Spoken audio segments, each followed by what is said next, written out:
We're talking about tricky stories.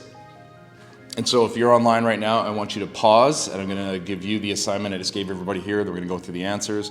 And that was, think of a book or a TV show or TV episode or movie that when I say, what's your favorite episode of TV, what's your favorite movie, something that pops in your head. Take a second, think about it, and then unpause this and come back.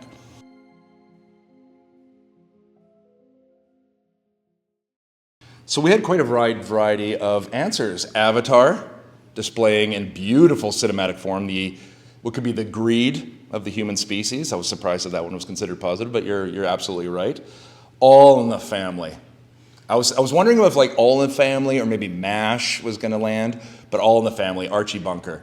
Just absolutely profound, witty, could have so easily gone so wrong any given time, but just so deeply communicated this the ridiculousness and also the pervasiveness of prejudice, and through Carol O'Connor's brilliant performance, invited us somehow to see ourselves in those situations and want to actually correct ourselves. I think that's what stories do the best, is they help us see ourselves and be like, that's not necessarily what I want to be. How can I be different?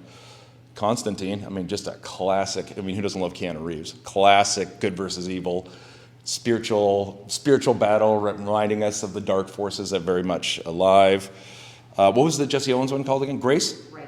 Yeah, about the story about Jesse Owens during the Berlin Olympics, and not only the way in which he was able to represent black people on a global scale, really thwart Hitler's ambitions, but also the tragedy. He wasn't even really recognized in his home country of America for decades, and then of course, The Chosen. The Chosen. So I'm going to ask Teresa Gunby, whose answer was The Chosen. Just what is it about the Jesus in The Chosen that so speaks to you, that you want other people to see and watch? It's amazing.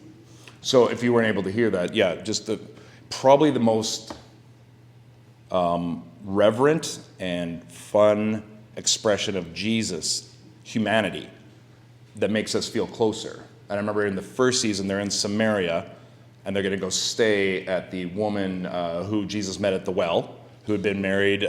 She'd been with a bunch of different men, and she was basically an outcast.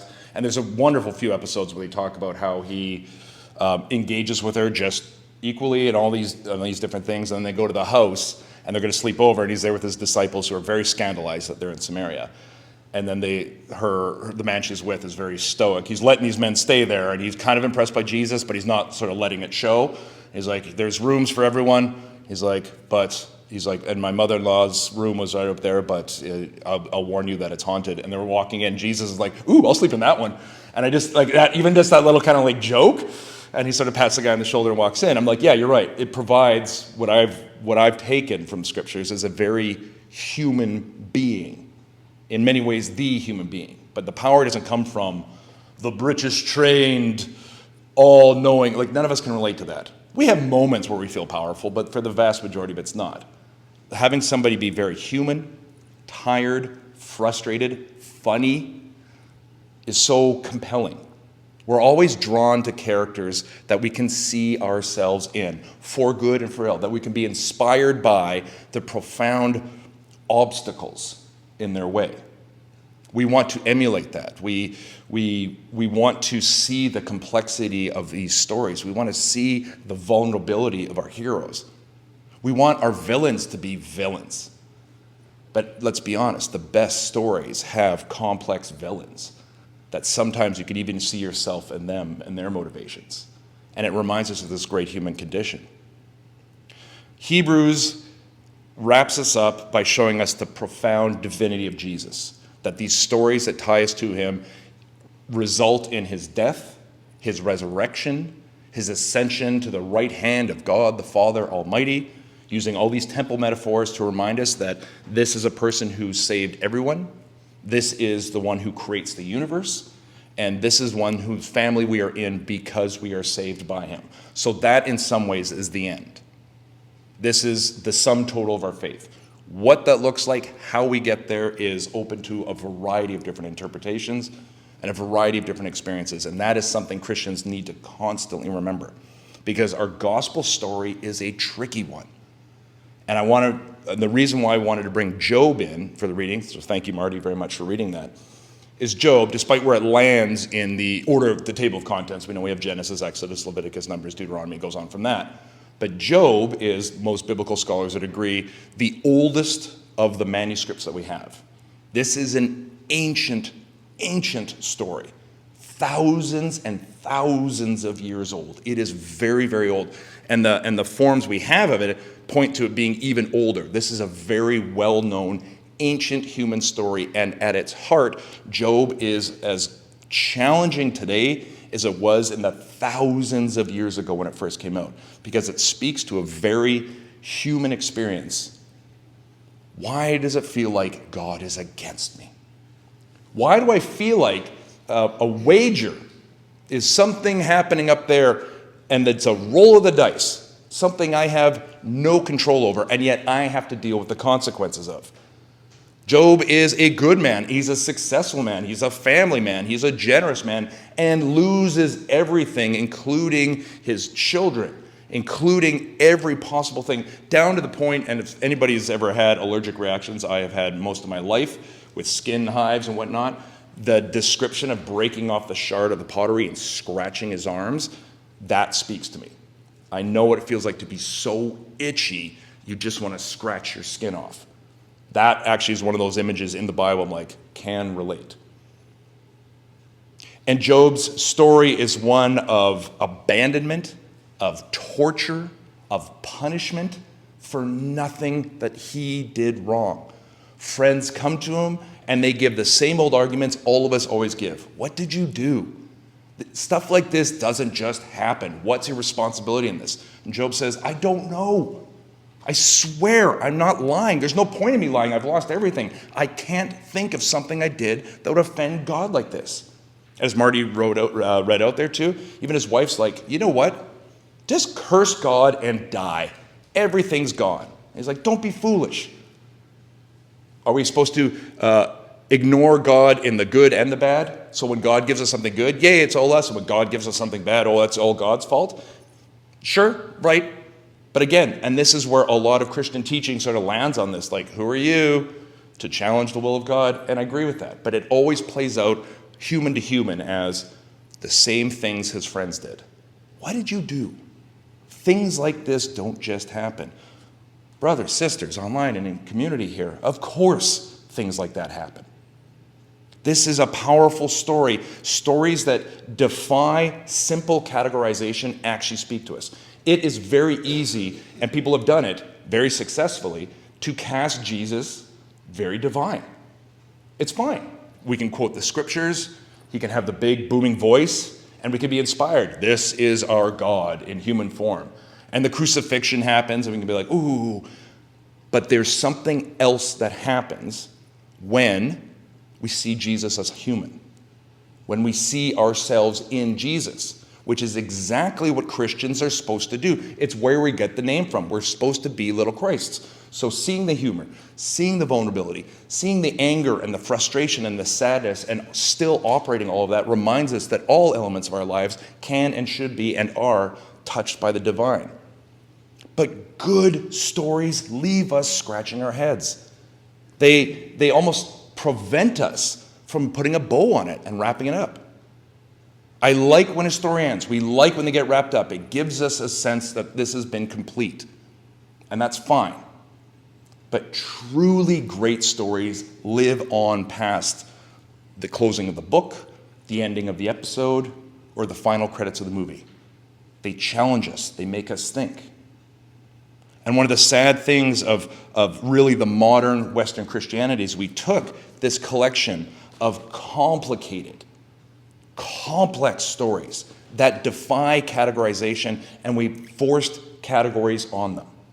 We forced endings that we liked upon them.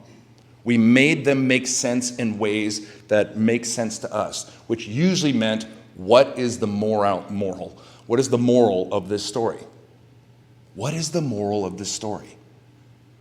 Where the writers, and indeed the participants in these Bible stories, seem blissfully unaware or don't even seem to care about that.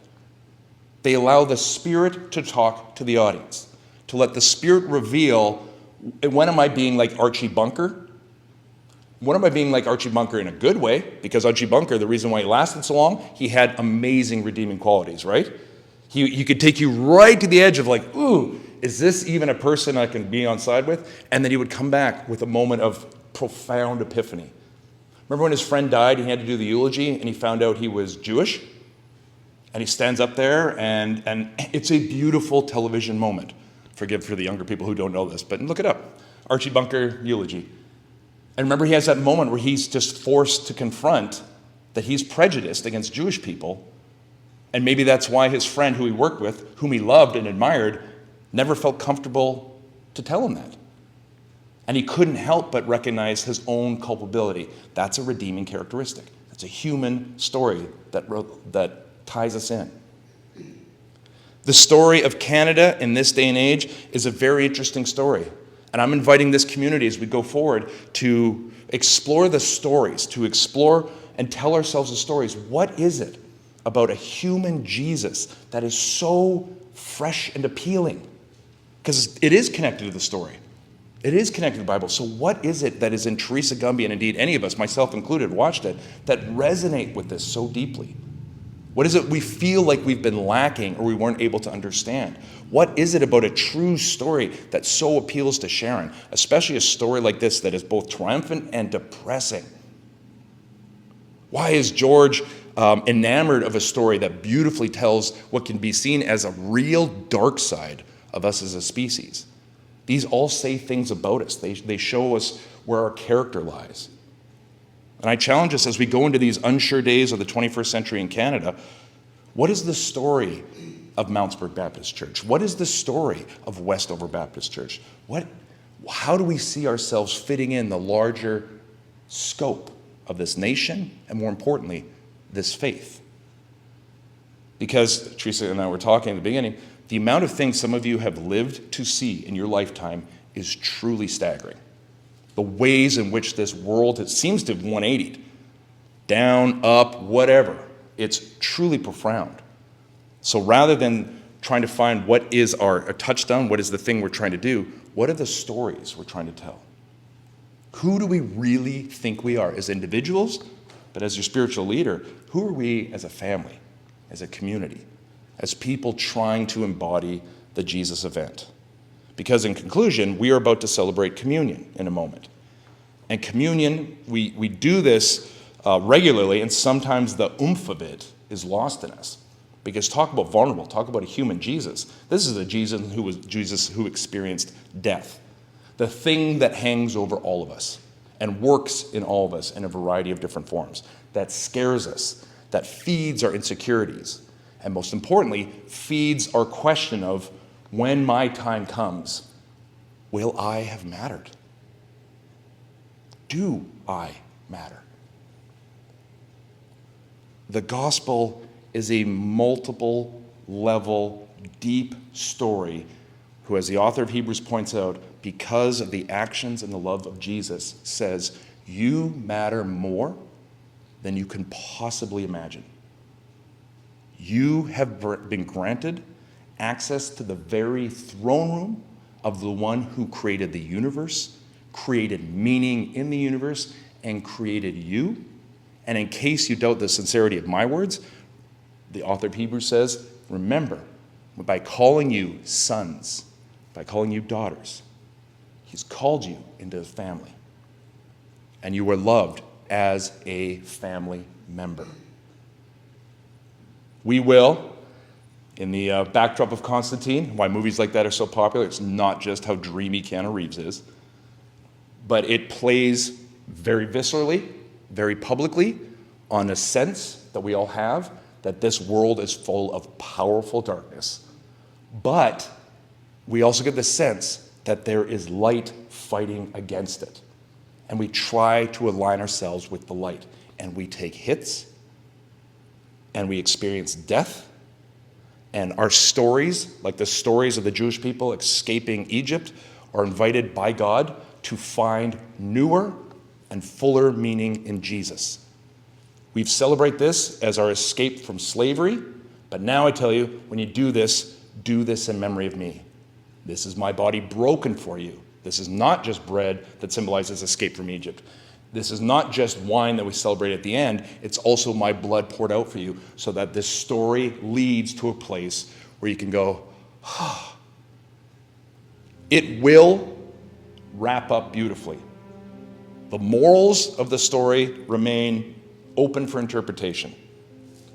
But we are not at the end. We are still in the stories of our lives, of our community, this time in history, and what it is that we're trying to do. It is a very tricky story, and we all are in the midst of very tricky stories. But as all of you revealed with your this is my favorite episode, there is something really powerful, really profound, really world-changing about a complicated and tricky story. So, let's engage in the mystical connection that comes from the incredibly tricky story of celebrating a God, fully divine, fully human, fully killed, fully resurrected, and what that means for us. Amen, amen, amen.